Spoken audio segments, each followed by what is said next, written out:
Welcome back to my YouTube.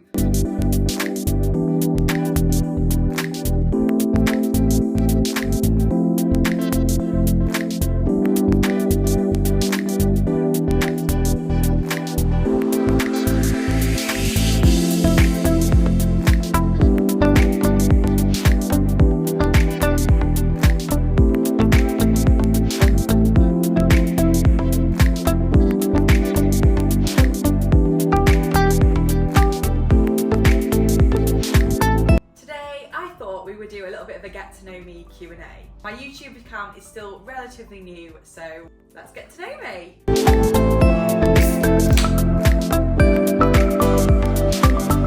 I'll try not to kick that over. Okay, the first question that I've got here is, what's one thing that you wish that you had more time for? Any non-fitness hobbies? To be honest, there's no reason why I actually can't do more of this, but I wish I would read more. I probably have time to, I just don't. But whenever I go on holiday, I love reading. That would be fiction. I'm not so keen on the non-fiction.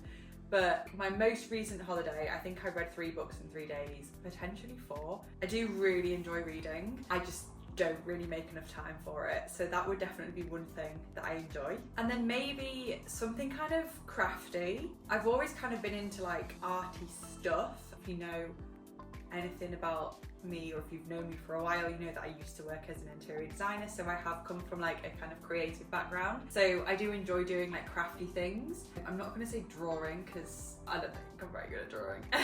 Or if you saw my story the other week when we were in Centre Parks and we had to paint each other, I'm not very good at painting either. And it probably wouldn't be sewing. I'm not very good at sewing either. I'm not making myself out to be very good at anything here. But this leads on to the next question. What was your favourite subject at school? I would say art. Probably just because it was a bit of a DOS. You don't have to really sit down, you don't have to really learn, you just kind of did what you want, so yeah.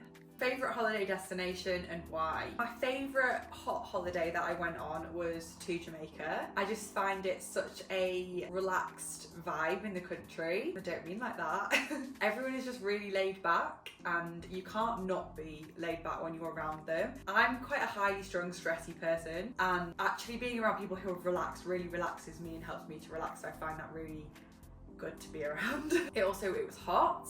The food was pretty good. It was like just a nice kind of resort. We did like the Duns River Falls where you can walk up the waterfall. I also really like Disney World. I am a little bit of a princess and I literally walked into Disney World with my Minnie Mouse ears on my head and I looked at the castle and I went, I'm home. I love Disney as well. I also like a city break. Recently we went to Rome for a few days and it was just a really nice city, lots of things to see. Like everywhere you go there's just something new. Well, not even new because it's all quite old, but something different to see, and not even just the sights, like there's just everything, and obviously the food's amazing. That was 3, not my favourite holiday.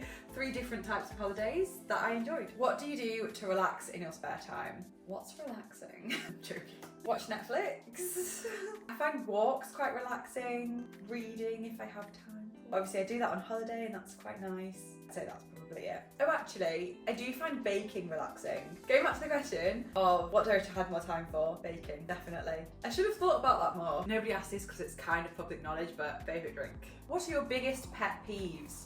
People who breathe loudly through their mouths and people who eat with their mouths open. Not on my watch.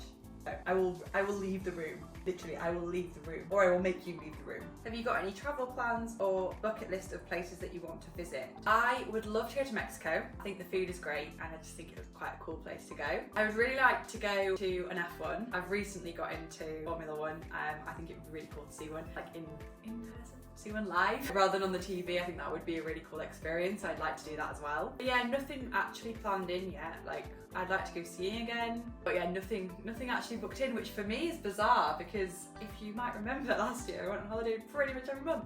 I need to get some stuff booked in. What would an ideal day of eats look like to you? So are we talking like nutritional, like if nutritional value had no value? Bacon sandwich for breakfast, Nando's for lunch probably pizza for dinner, but you know, it's not very nutritional, so probably wouldn't be eating like that every day. To be honest, I'm quite happy with what I have for breakfast at the moment. I really like avocado on toast. What do you use on your hair to make it so gorgeous and thick?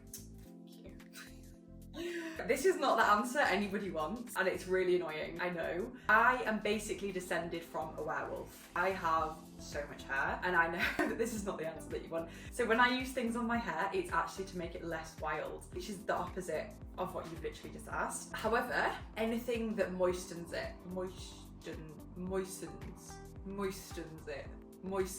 make it moist. Hair oil, like it's running out of fashion. Spray called Sexy Hair, I literally have taken from my hairdresser. I've not physically stolen it, she uses it and recommends it and I get it. She just douse it on my hair. Try to use a little bit less heat. Try and just curl it like once a week, or just do heatless curls so that I'm not actually damaging it too much. I would massively recommend for anyone with hair, collagen, and hit your protein. Honestly, fix my knuckle then. Hit your protein though. Your hair is made of protein. If you're not hitting your protein, how are you expecting to grow hair? And actually just generally a balanced diet. If you're not giving your body the nutrients it needs, it's not going to come out in like your hair and your nails. Your body will start to deprive things like hair and nail growth if you're not fueling yourself well, if you're undernourished or badly nourished. Eat well. This is kind of a deep one. What are your biggest regrets? I don't really like to say that I regret anything because I feel like everything has kind of an outcome of it. If I was to say that I regretted what I did at uni, for example, because I'm not currently working in that career, I don't think that I would have ended up going down this journey anyway and ended up in this career. I wouldn't say that I regretted that at all. I think that everything that you do, every choice that you make, it leads you down a different path. And what I did at uni has given me skills that I'm going to be able to use and have obviously previously used, but it's going to give me skills that I'm going to be able to use in the future. Things like maybe working for different companies, even that, it shows you what you do and don't like and what you're willing to put up with, and maybe you're going to learn from other people's mistakes, other companies' mistakes, other businesses' mistakes, maybe even being friends with certain people, dating certain people. I think everything just shows you like what you do want and what you don't want, and you kind of have to make mistakes to find what you want. So I don't really regret anything at all. Okay, I'm gonna finish on this one. What are your Christmas plans? I love Christmas. Honestly, I love it. I think it's the best time of the year. So magical. I love all the sparkles, the excitement. I love the run up to Christmas. I love Christmas. The actual day itself, I go to my parents. You stay over like the night before. We drinks, have a nice little meal and watch a Christmas film or something. And then we just have like a day together, a few games, more drinks. Sounding like an alcoholic here. I promise I'm not. That's what I'm doing the day itself. I haven't actually booked anything specific in yet for the run up to Christmas. I would like to go to a few Christmas markets, particularly the York one. We tried to go last year and we didn't seem capable of understanding that it shut at 7 p.m. We just didn't accept that it did. We tried twice and it was closed both times because it was after 7 p.m. But we just didn't feel like that was an acceptable time for it to close. I'll hopefully successfully go to the York Christmas market. I'd also like to go back to Edinburgh. I like the Christmas market in Edinburgh, and I love Edinburgh as a city, and it's not too far away because I'm like north of England. And you'll probably just catch up with a few friends that I've not seen for a while. Bit of Christmas shopping maybe, more wine. That's probably it at the moment, but watch this space. Hopefully you know a little bit more about me than you did a few minutes ago and you've enjoyed this episode. If you have, please like and subscribe, and I'll see you next week.